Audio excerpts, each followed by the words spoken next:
partner na mas paliliwanagan tayo pagdating sa batas. Mga payo ng mga abogado, mga usaping abogado na mas malinaw na pag-uusapan para mas maintindihan natin. Kumpanyera ng Bayan, si Attorney Rina Seco at ang Panyera ng Bayan, si Attorney Cam Cheryl Adami Molina. Dos Kumpanyeras sa DZRH Radio, DZRH TV at DZRH Online. Bago mo kasuhan, bago ka pumirma, bago ka makipagkasundo, makinig muna sa Dos Kumpanyeras. Dos Kumpanyeras. Magandang gabi Pilipinas, ito po ang programang Dos Kumpanyeras. At ako po ang inyong nakakasama tonight, nagsisalang panyera ng bayan, Attorney Rina Seco, tuloy-tuloy sa pagbabalita, tuloy-tuloy sa serbisyo. Sama-sama tayo, Pilipino. Dos Kumpanyeras. Napakainit po ngayong April 8, 2024. Hanggang ilan bang degrees, no? Ang init sa ang temperature sa inyong lugar. Abay dito po sa amin ay hindi ko na ma-monitor pero napakataas po, napakainit po ng panahon.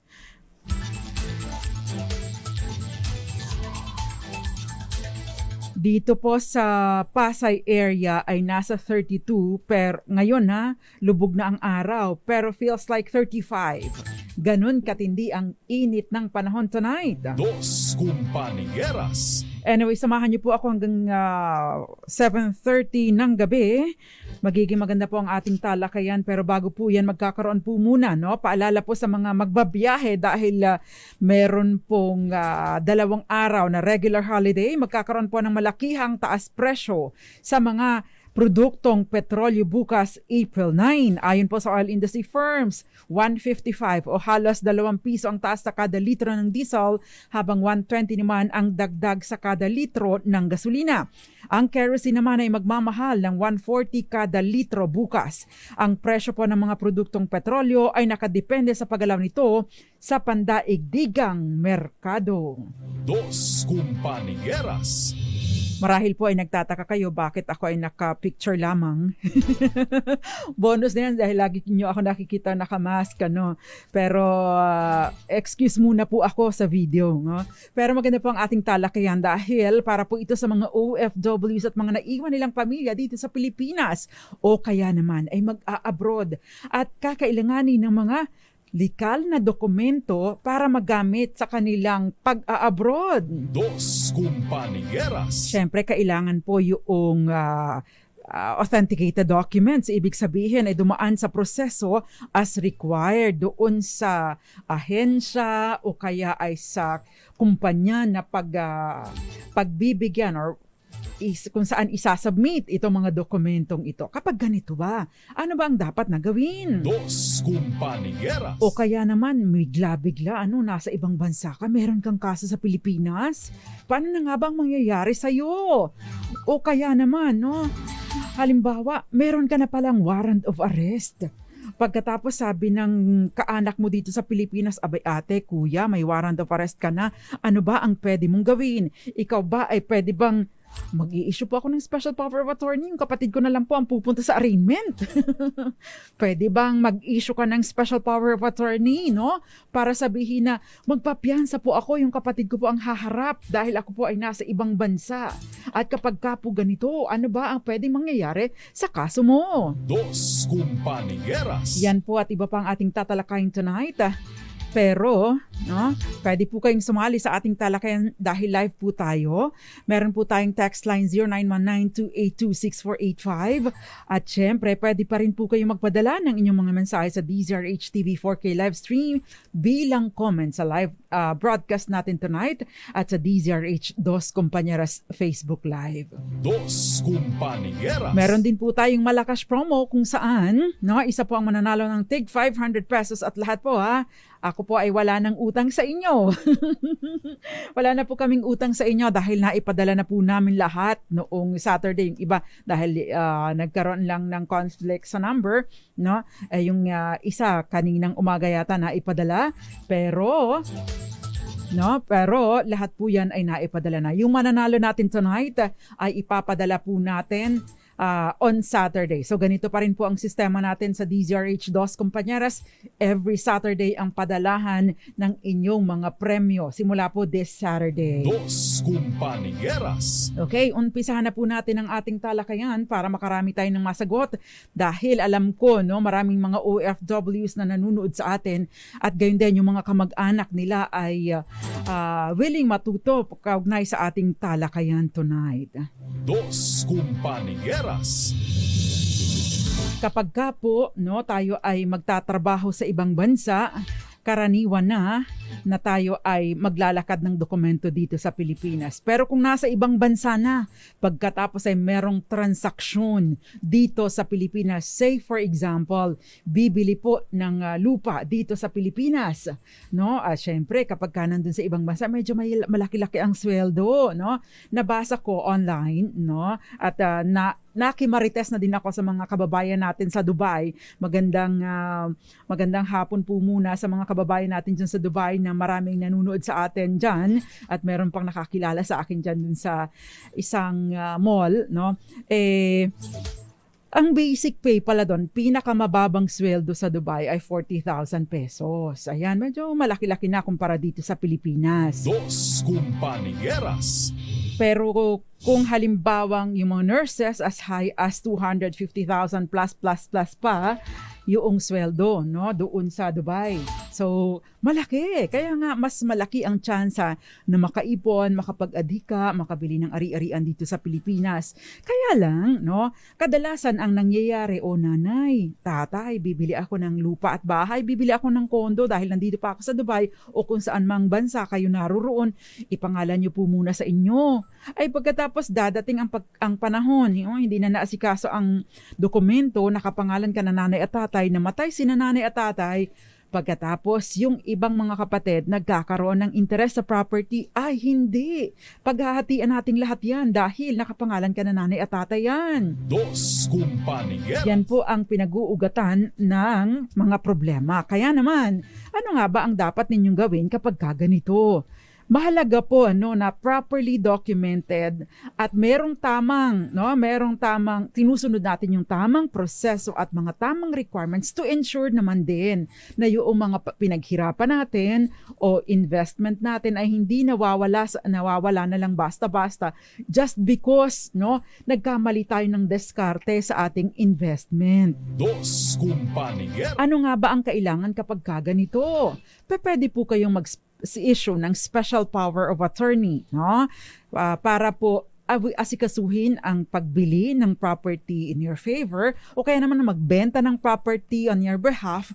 Pero yung special power of attorney ay nagmumula po kung saang bansa ito or kung saang bansa naroroon ang nag-issue nito or nag-execute. So dati, tinalakay na po natin kung paano ba, kasi para magamit mo yung dokumento o i-honor dito sa Pilipinas yung dokumento or yung special power of attorney na ginawa mo sa ibang bansa, ay kailangan po ito ay duly authenticated. Meron pong dalawang paraan para i-authenticate, ang dokumento na ginawa sa ibang bansa. Syempre, yung tinatawag nating consularization o red ribbon noong mga unang panahon at in 2019,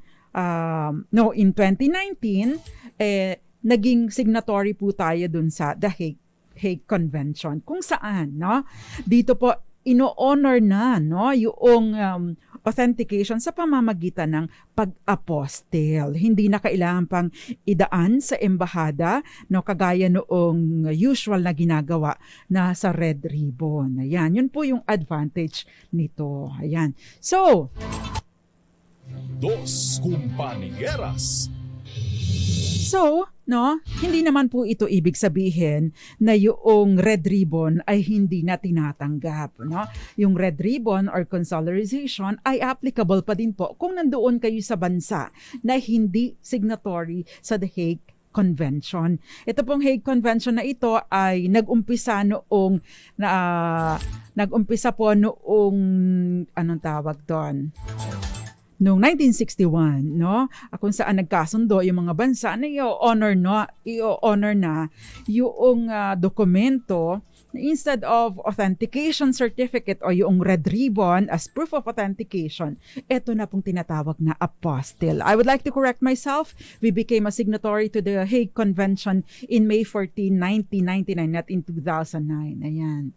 Dos Compañeras. Okay, bago po tayo mag-pause for commercial, magandang gabi po muna sa lahat ng mga nanonood sa atin sa iba't ibang panig ng bansa, especially si Pancho Sabardo Jr. nakatutok po sa atin, si Eli Abanto, gayon din si Raymond Mendoza, si Christopher Corpus, nanonood sa atin sa Project for Quezon City, at saka si Benjamin Cuaderno, si Herminio Villaluz, si Phil Barbie, gayon din si maraming salamat nanonood sa atin sa YouTube. At syempre, pagaling ka Miss Gael Enriquez, may sakit si Miss Gael at sana ay mabilis kang makarecover. Magandang umaga, magandang tanghali, magandang gabi din po sa lahat ng mga nanonood sa atin sa iba't ibang panig ng mundo. Sana po ay ligtas kayo. At syempre, magandang gabi sa iyo Miss Roxanne Costo, Valentino Milena Poncia, gayon din kay Kenneth Arevalo na magsa-celebrate ng kanyang birthday on 8, 9, 10, 11. On the 11th, gayon din kay Miss Irene Almodovar dyan sa Angono, Rizal, Jess Gonzalez, at itong si Gael, sabi niya, magandang gabi sa'yo. Tama, taas pa. Okay. Sabi kasi, makinig mabuti at huwag umaasa at magpabiktima sa mga fixers. Okay. Sa mga fixers, hindi lang mga fixers pati mga kamag-anak ang nambibiktima. Ayan. So, tama. Taas pa naman ang maningil. Ay, totoo. Magandang gabi din sa iyo, Raul Destacamento, nanonood sa atin dyan sa Sorsogon City. Lahat po ng nanonood sa atin, magandang umaga, magandang tanghali, magandang gabi. Tita Ami Miraflor Garcia, magandang gabi po sa inyo. Dos Compañeras. At magbabalik pa po ang programang Dos Compañeras. Ilan po muna ang mga paalala. Diyan lamang po kayo. Dos Compañeras. Nagbabalik po ang programang Dos Compañeras. Kasama pa rin po ang nagsasolang panyera ng bayan, Attorney Rina Seco. At pinag-uusapan po natin ngayon kung halimbawa ikaw ay nais sa ibang bansa at meron kang aayusing dokumento o kaya naman ay meron kang kinaharap na kaso sa Pilipinas, ano ba ang dapat mong gawin? Dos Compañeras. Siyempre, before we pause for commercial, binanggit na po natin, kailangan natin ng special power of attorney para mag-asikaso ng dokumento na kailangan natin. So you need the document para ma-attend din dito sa Pilipinas yung document mo. Pero hindi po ito sa lahat ng pagkakataon ay uubra ang special power of attorney kung ikaw ay may kaso. Yung nagtatanong po ako may video, wala po muna tayong video, excuse muna ako ngayon pero happy birthday muna kay Miss Marina Crosado Fababaer, nanonood sa atin. Happy birthday sa'yo. At magandang gabi din sa mga taga Malibago, Torrijos, Marinduque, lalong-lalo na kay Tita Meli at Tito Oni. Gayon din kay Chemalyn Cruzado. Gayon din mga nanonood sa atin. Sina Kuya Mario Manuba, Tita Rose at Tito Irog, Tito Elmar, magandang gabi po sa inyo. At syempre si Tita Lina Marteliano dyan sa Buwak, Marinduque, magandang gabi po sa inyo. Dos Compañeras. Sabi ni Phil Barbie, sabi niya, hindi pwedeng hadlangan ng mainit na panahon ang pakikinig sa talakayan ng Dos Compañeros. Ay maraming salamat po. Sabi naman ni Eli Abanto ay humidity 52% at temperature 30 degrees Celsius kahit medyo madilim na dito sa Labo, Camarines Norte. Okay, mainit po talaga ang panahon kaya hydrate. Dos Compañeras. At yung mga nanonood po sa atin sa General Santos City, magandang gabi. Gayon din, magandang gabi po Pancho Sabardo Jr., Naimbag Arabi, Imam Grace Recta, Maricor Angeles, Miss Charo Abraham. Welcome po si Miss Charo Abraham, isa sa mga nanalo natin sa Malakas promo. Daniel Laguno, Raul Destacamento at maraming iba pa. At balikan na po natin ang ating talakayan. Dos Compañeras. Binanggit na po natin yung dalawang paraan ng pagpapa-authenticate ng document. Siyempre, yung tinatawag na red ribbon or consolarization, yung tamang term, at saka yung apostille. Dahil in 1999, naging miyembro po tayo or signatory na po tayo doon sa The Hague Convention o yung tinatawag na Apostille Convention na nangyari naman noong 1961. 1999 lang po tayo naging miyembro dito. Pero, no, ito po ay, ang dahilan nito ay para maging katanggap-tanggap dahil kailangan po na authenticated at verified ang ating document para matanggap sa mga ahensya ng gobyerno, lalo na kung gagamitin ito sa ibang bansa, sa trabaho, sa pag-aaral, kaya naman ay yung application para sa citizenship. Dos Compañeras. Ano ba itong mga dokumentong ito, no? Kung ito'y gagamitin sa ibang bansa, usually po, no, itong birth certificate o kaya naman ay yung diploma o kaya ay yung inyong yung transcript of records, yan. Usually yan ang ginagamit kapag pupunta kayo sa ibang bansa. O kaya naman ay employment certificate, yan. Pero kung dito po sa Pilipinas, gagamitin ang dokumento, usually, no, pag galing sa mga OFWs o dating mga Pinoy, no, special power of attorney to attend to their concerns in the Philippines. Yun ang pinaka-common na ginagamit, no? Kaya nga po, para mag-honor dito sa Pilipinas, kailangan ng special power of attorney na duly authenticated or consolarized. Noon, consolarization, ngayon apostille. Pero hindi po sa lahat ng pagkakataon binanggit na natin dahil may mga bansa po na hanggang ngayon ay hindi pa din signatory doon sa Apostille Convention. Marami tayong mga kababayan dyan sa Cambodia, dyan sa Jordan, dyan sa Kuwait, no? Sa Lebanon, I don't know kung sa Lebanon marami pa rin. Sa Malaysia, gayon din sa Qatar, Taiwan, Thailand, at would you believe, mga nagtatrabaho sa UAE, gayon din sa Vietnam. Yan pong mga bansa na binanggit ko ay ilan lamang sa mga bansa na hindi pa miyembro ng Apostille Convention. Anong ibig sabihin nito? Ibig pong sabihin, mas komplikado ang pinagdadaanan ng kanilang mga dokumento dahil, no, hindi pa nga po sila miyembro ng Apostille Convention. Dos Compañeras. Kapag ka po hindi miyembro ng Apostille Convention, kailangan pong dumaan muna doon sa pagpapakonsolarize. Anong ibig sabihin? Dadaan po sa dati pang proseso yung tinatawag na red ribbon, no? Idadaan pa muna doon sa consular office para ipa-red ribbon ang dokumento para magamit dito sa Pilipinas. Dos Compañeras. At kung sakasakali naman dito manggagaling sa Pilipinas, pupunta po muna sa Department of Foreign Affairs dito sa atin.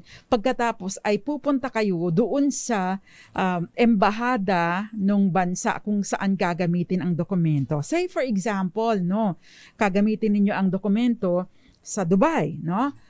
Ibig sabihin po, pupunta muna, ipapanotaryo ninyo dito, pupunta kayo sa DFA, tapos pupunta rin kayo doon sa embahada ng United Arab Emirates dito sa Pilipinas. Dos Compañeras. Unlike kung Apostille Convention na ang proseso lamang po, no? Ang proseso lamang po kung miyembro or signatory ng Apostille Convention, ipapanotarize lang po ninyo pagkatapos isasubmit na po ninyo doon sa competent authority na authorized na mag-apostille. So ganoon kabilis. Yun po yung problema kapag hindi signatory dahil kalayo-layo ng embahada. Pupunta pa kayo sa embahada, no? Kapag Apostille Convention member, kung sinong authorized sa lugar ninyo, kung saan kayo naroroon, pwede na po yun. So, ganun ang comfort at convenience na ibinigay po sa atin ng Apostille Convention. Dos Compañeras. Ayan. Pero ano nga ba kapag kakaso naman dito sa Pilipinas ang kinahaharap? Pwede ba siyang mag-issue ng special power of attorney? Depende po sa sitwasyon.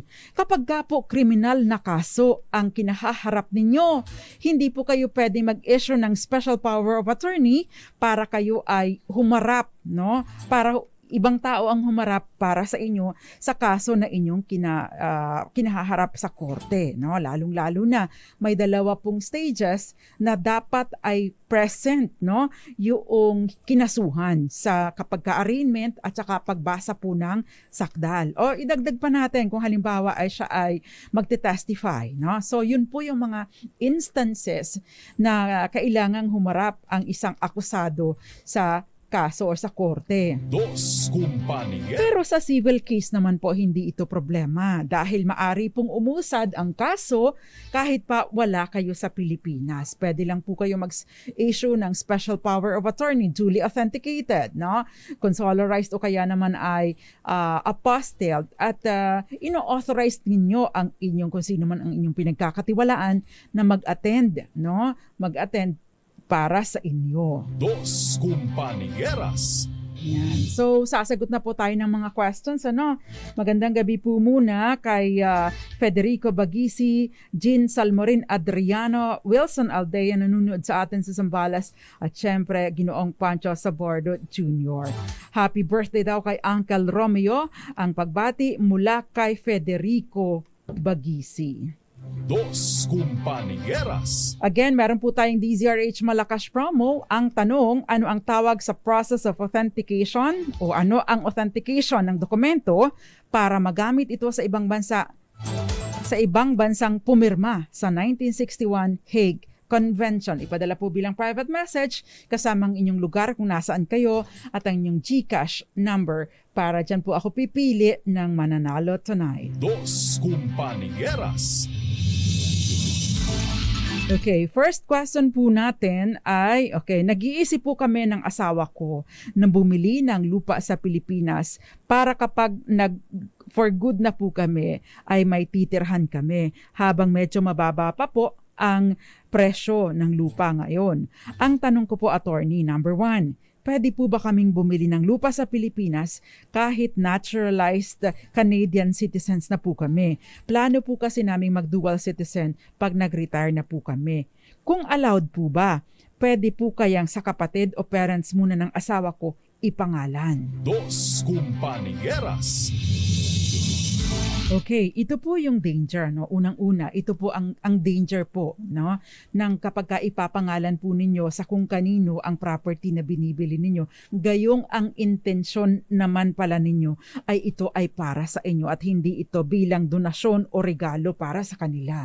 Ibig sabihin, gusto ninyong para sa inyo ang property na binibili ninyo, pero ipinapangalan ninyo sa iba. The danger is, kapag ka po hindi properly documented ang inyong transaksyon, no?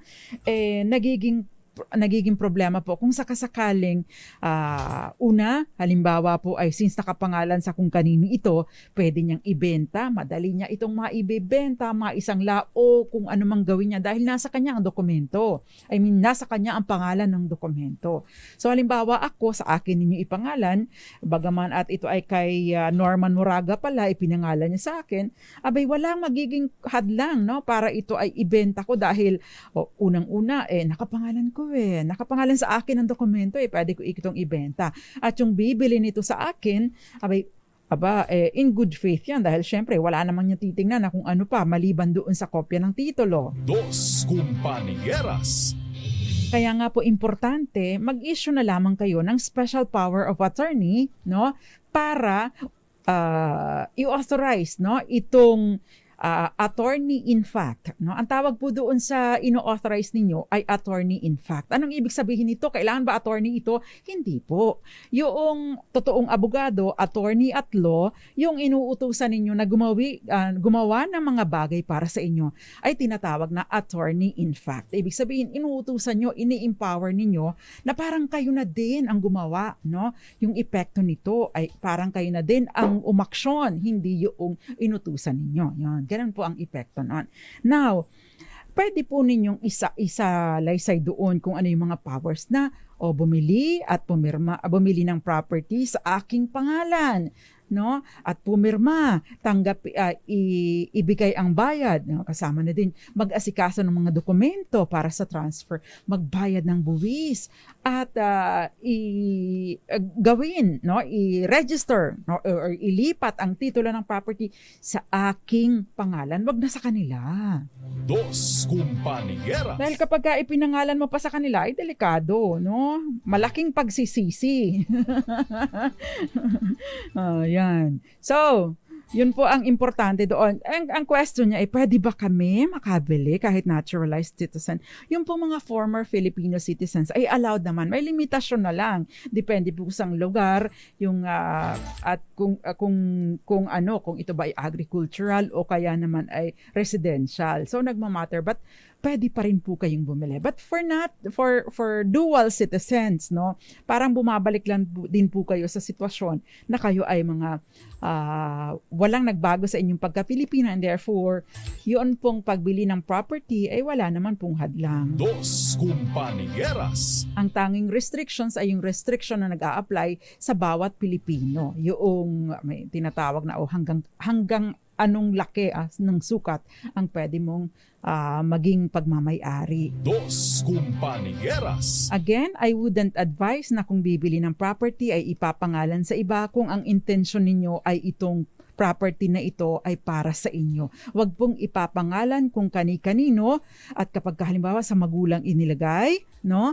Kapag ka po namatay si nanay at tatay at sa kanila nakapangalan ng property, magiging bahagi po ito ng mamanahin ng lahat ng magkakapatid o mga tagapagmana. Dos Compañeras. O kung halimbawa mabuti sana kung ito ay i-honor, kung hindi, karakarakang kaso sa korte ang pagdadaanan ninyo para patunayan na ito ay held in trust lamang para sa inyo. Ay mabuti sana kung meron kayong trust agreement. Paano kung wala, no? So malaking problema po yan. Okay, now dumako po tayo sa second question. May dumating po na warrant sa bahay namin. Vowsy daw po.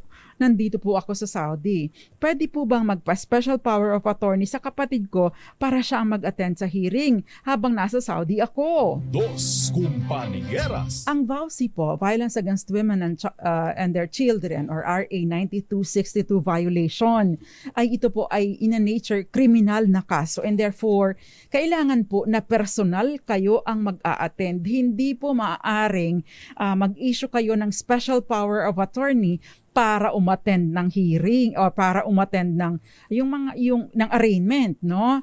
Ano nga ba ang mangyayari kung sakasakaling hindi kayo maka-attend sa arraignment? Kapag ka po hindi kayo naka-attend sa arraignment, no? Pero ito nasa nasa warrant na ganito po kasi ang mangyayari, mula po doon sa prosecutor's office, nagkakaroon po ng preliminary investigation, magfa-file ng complaint, pasasagutin kayo kung hindi satisfied ang prosecutor, pasasagutin ulit yung nagreklamo, pagkatapos pasasagutin pa ulit kayo, at base doon sa mga sagutan ninyong mga dokumento, magre-resolve po ang prosecutor kung ito ba ay may basihan, may probable cause para litisin ang kaso sa korte. Kapag ka po nag-resolve ang prosecutor na dapat may probable cause, dapat malitis ito sa korte, ifa-file po ang information sa court. Once the information is filed, maaari pong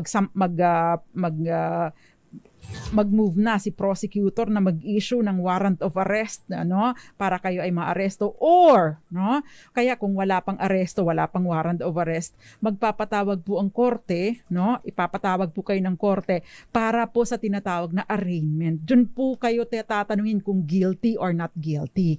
Ngayon sa stage na ito po, kailangan pong a-attend kayo. Dahil kapag ka po hindi kayo nag-attend, ay mai-issuehan po kayo ng warrant of arrest. Or kung halimbawa ay before that, nagpiyansa na kayo dahil iniiwasan ninyo na ma-aresto, marirevoke po yung piyansa ninyo, ibig sabihin, maa-aresto po ulit kayo. Forfeit po yung ibinayad ninyo sa pagpiyansa at kayo ay ikuhulihin ulit. Ngayon, paano ang mangyayari sa iyo, no? Hindi po makakausad ang kaso hangga't hindi kayo naaaresto o kaya ay hindi kayo na-arraign dahil that's the only time na nagkakaroon po ng jurisdiction sa inyo ang korte. Pero kapag ka po ganito, meron kayong warrant of arrest, meron na po kayong police record, NBI record, at meron na din po kayong alerto sa immigration. Meaning to say, kapag ka umuwi po kayo ng Pilipinas, abay, kasunod na po nito ay aresto. Ibig sabihin, maari po kayong mapusasan pagdating ninyo sa airport. Dos Compañeras. Yun po ang nangyayari sa mga kriminal na kaso.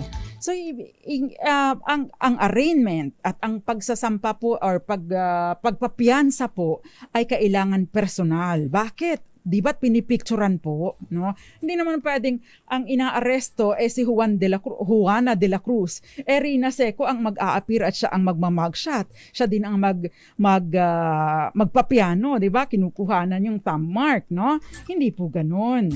So, kailangan po ng personal presence kapag ka-arraignment. Kayo ang tatanungin mismo, guilty or not guilty? Ano masasabi mo? Guilty ka ba o hindi guilty? Hindi po, Your Honor. Tanging ang akusado lamang ang maaring gumawa nito.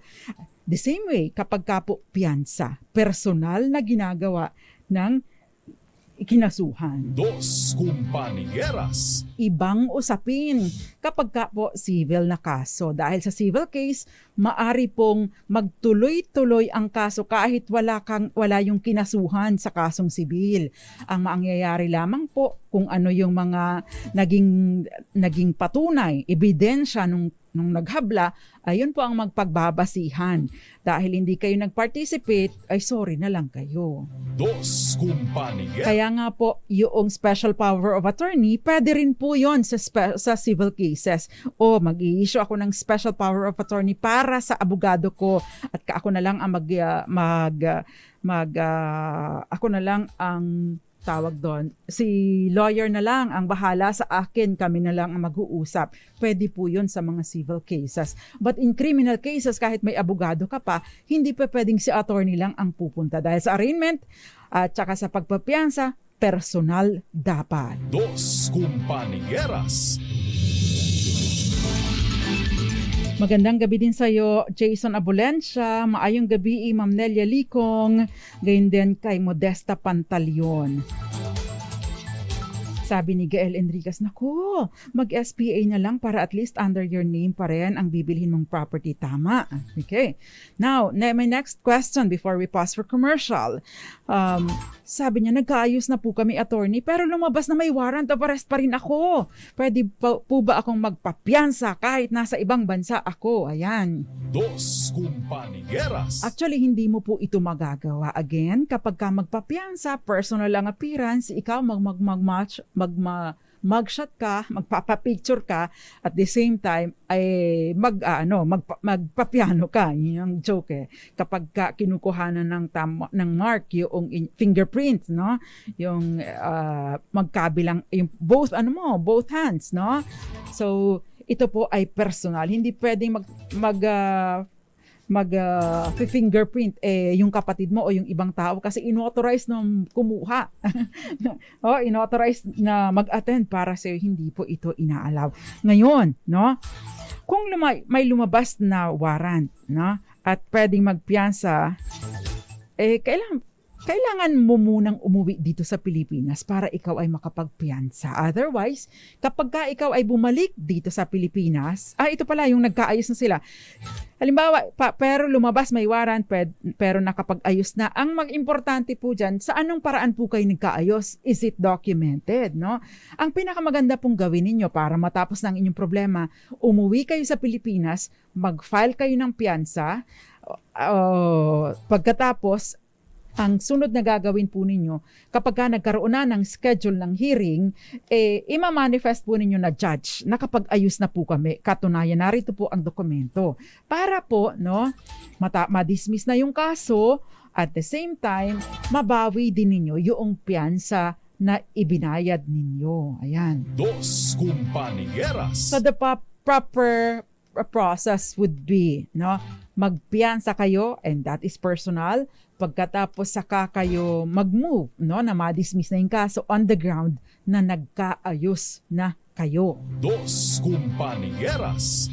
Dahil kung hindi po ninyo ito gagawin, ang mangyayari dito, maa-aresto kayo, no? Makukulong kayo. Pero kung halimbawa meron na siyang warrant of arrest, ang mangyayari dyan, malamang naka-alerto na kayo sa immigration, o di maa-aresto kayo dyan. Magpiyansa po agad kayo para hindi kayo mahirapan o matenga sa kulungan ng ilang araw. Ayan. So, yung nag-message sa atin, I hope nasagot ko yung question ninyo. And again, umuwi, magpiyansa, tsaka kayo mag-motion to dismiss underground na nagkaaregluhan na kayo. Kung halimbawa po talagang sa sitwasyon ninyo ay pwedeng iareglo yung kaso. Kasi kapag heinous crimes, murder, no, may rape, no, may namatay, malamang po hindi papayagan yan ng huwes. Dos Compañeras.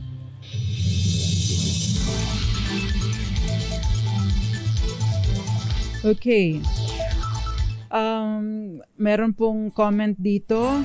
Sabi niya, ito na ang matagal kong hinihintay na sagutin ang tanong ko. Meron pa din dito, sabi niya, thanks for the info, attorney. Mukhang ang daming may ganitong senaryong kinakaharap. Ay, ganun ba? Naku, nakakalungkot naman. Pero sana po, kahit papaano may napupulot kayong aral para kapag kung nasa ganito kayong sitwasyon, makatulong sa inyong diskarte. Dos Compañeras. Nelson Olivar, gayon din kay Jason Abolencia at Zoraida Nieves Valerina nanunood sa atin sa Pampanga. Sabi ni Gael, magkapatid nga, nagkakaonsehan pa, yun pa kayang in-laws. Ay, totoo ho yan. Pwede yung mangyari. Yung question ni Ma'am Modesta Pantaleon ay sasagutin po natin sa ating pagbabalik. Pero Sniper, magandang gabi sa iyo. At yung mga nanunood sa atin sa DZRH News at DZRH News Television, magandang gabi po sa inyo. Lalong-lalo na, itong nanunood sa atin, sina Andy Marquez, Melvinia Alba, at si Ri Leongson. Sabi niya,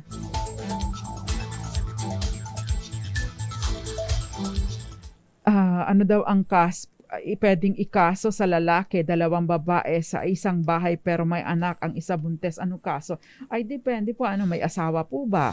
Kung kasal po ba siya isa-isa, no? Kung kasal yung lalaki, kasal dun sa isa, pwede po siyang makasuhan for concubinage. Dahil ang concubinage, hindi po ba kung ito ay nagsasama sa iisang bahay, ipinisan sa family home, o kaya naman ay ibinahay, o kaya ay sex under scandalous circumstances. Dos Compañeras. Okay, meron po tayong DZRH Malakas promo. Ano ang tawag sa authentication ng dokumento para magamit ito sa ibang bansang pumirma sa 1961 Hague Convention? Ipadala po bilang private message at dyan po ako pipili ng isang mananalo tonight.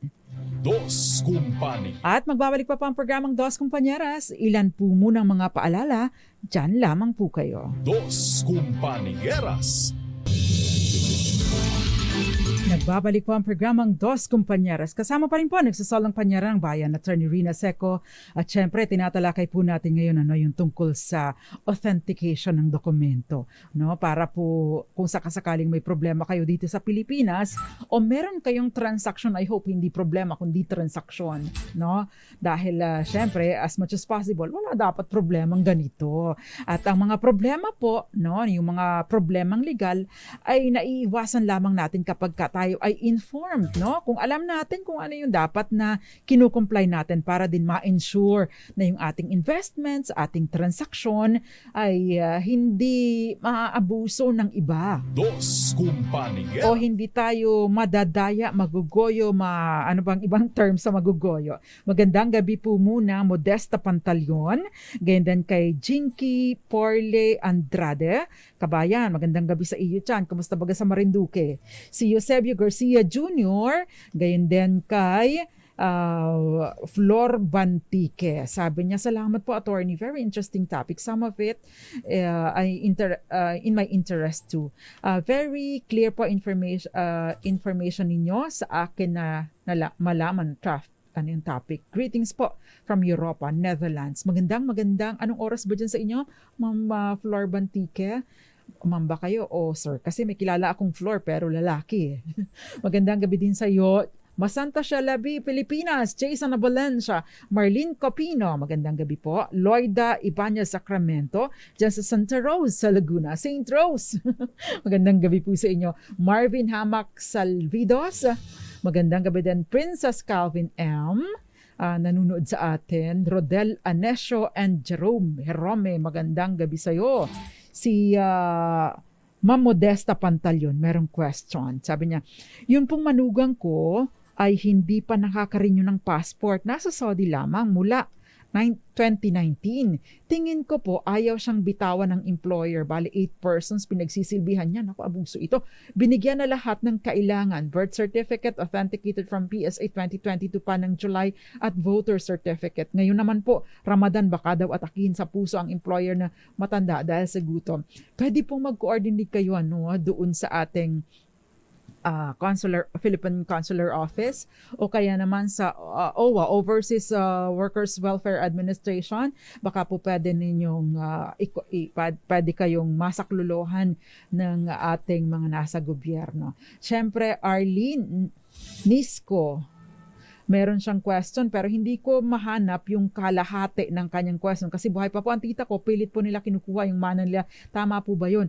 Hindi po pa pwede, no? Kapag ang pagmamana ay nangyayari lamang po, no? Kapag po namatay na ang pinag-uugatan ng mana. Pero habang hindi pa po namamatay, no? Abang-abang lang, asa-asa lang, pwede pa rin pong ibenta ito ng may-ari at walang pakialam ang mga tagapagmana dito. Dos Compañeras. Okay, meron pa rin po tayong DZRH Malakas promo. Ano ang tawag? Or sa process of authentication or ano ang tawag sa authentication ng dokumento para magamit ito sa ibang bansang pumirma sa 1961 Hague Convention. Ipadala po bilang private message sa akin. Diyan po ako pipili ng isang mananalo ng 500 pesos tonight. Dos Compañeras. Okay, Ma'am Violeta Montecalvo Zambrano, again din kay Nieves Valerina at Daniel Catubay Laguno, Ches Gonzales, magandang gabi po sa inyo. At yung mga iba pang nanonood, Mami Belen Rivera, ngayon ko lang kayo nakita, medyo late yata si Mami Belen or late ko nabasa ang inyong message. Ganyan din sabi niya, ito pala ang itsura ni Attorney Rina. Opo. Dos Compañeras. Okay, meron tayong question dito sa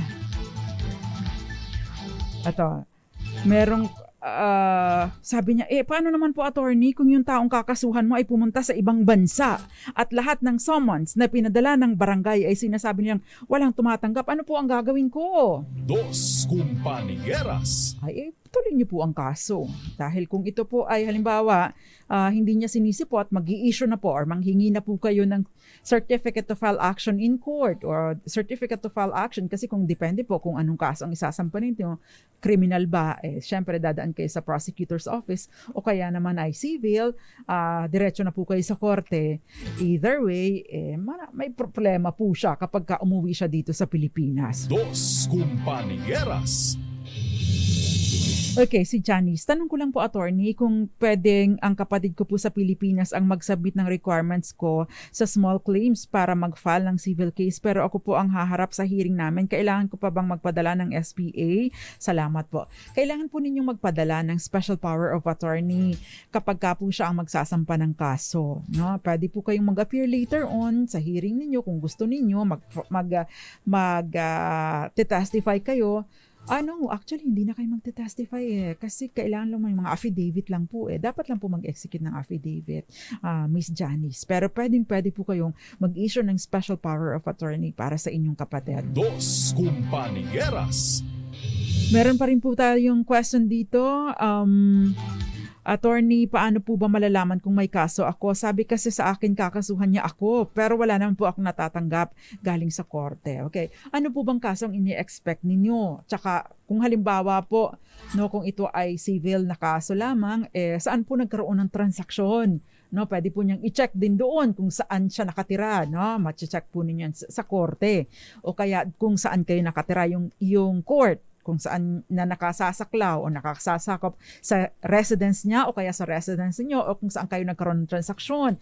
Kung ito naman ay criminal na kaso, ay meron po ba kayong nakatrobol, na-atras na, inatraso, no? Kapag ka po naka-atraso kayo, halimbawa nakabangga kayo sa Quezon City, tingnan po ninyo sa Quezon City, no? Kung nag-check po kayo sa prosecutor's office ng Quezon City, halimbawa, ibig pong, at wala doon, pero doon nangyari yung banggaan or may nabundol kayo doon, ibig pong sabihin wala pang kasong naisasampa. Wag na rin kayo mag-check sa korte kung ganon. Dahil kung criminal po ito, dadaan ito sa prosecutor's office. So kung wala po sa prosecutor's office, chances are wala pa pong naisasampang kaso sa korte. Dos Compañeras. Okay. So, para mong malaman, i-check mo kung saan ka napatrobol. Dos Compañeras. Kinasuhan po ako ng pinagkakautangan ko. Mai-issue po ba ako ng warrant? Ano po ang mangyayari sa akin na nasa ibang bansa ako ngayon tapos uwi ako ng Pilipinas, makukulong po ba ako? Kung ito po ay simpleng kaso lamang at hindi ninyo nabayaran, wala kayong in-issue na cheque, wala kayong ginamit na panloloko, ibig pong sabihin ito ay kasong sibil lamang, either collection ng sum of money kung ito po ay lagpas 1 milyon o kaya naman ay small claims kung ito po ay below 1 million pesos. Ito po ay kasong sibil lamang. Hindi po ito nag-a-appear sa anumang record ninyo sa police o kaya sa NBI. Ang mangyayari lamang po dito ay pecuniary liability or ibig sabihin perang babayaran lamang ninyo at wala pong kulong nakaakibat dito. So, kung utang ito, simpleng utang, kalamayin ninyo ang loob mo, wala po kayong kulong, wala po kayong warrant of arrest. Dos Compañeras.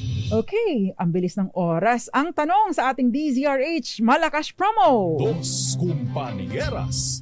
Ang tanong, ano ang authentication or ano ang take two.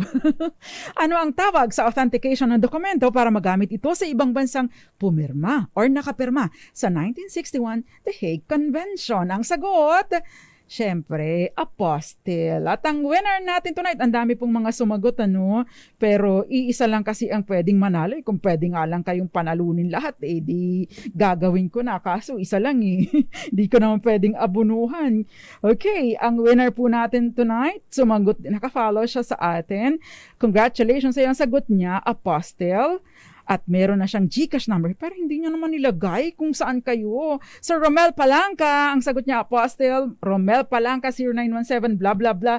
Congratulations sa iyo. Dos Compañeras. Again, yun pong mananalo or nanalo, sa Sabado po ang bigayan ng ating premyo. So hanggang Sabado po, yung isa pong kasama namin sa legal department ang magta-transfer ng fund ng mga nanalo sa DZRH Dos Compañeras. Ang tabayanan po ang susunod na programa, ang programang Lunas at Lunas Extension. Nakasama ko po tonight, ang mga taga-RH TV Tech, gayon din ang ating si gwapong-gwapong si Norman Moraga. Nakasama ko rin kahit may sakit, get well soon, Gael Enriquez ang aking online PA. At syempre, Kenneth Arevalo na magbe-birthday din sa isang araw. Ako naman po, Attorney Rina Seco, tuloy-tuloy sa pagbabalita, tuloy-tuloy sa serbisyo. Sama-sama tayo, Pilipino. Dos Compañeras.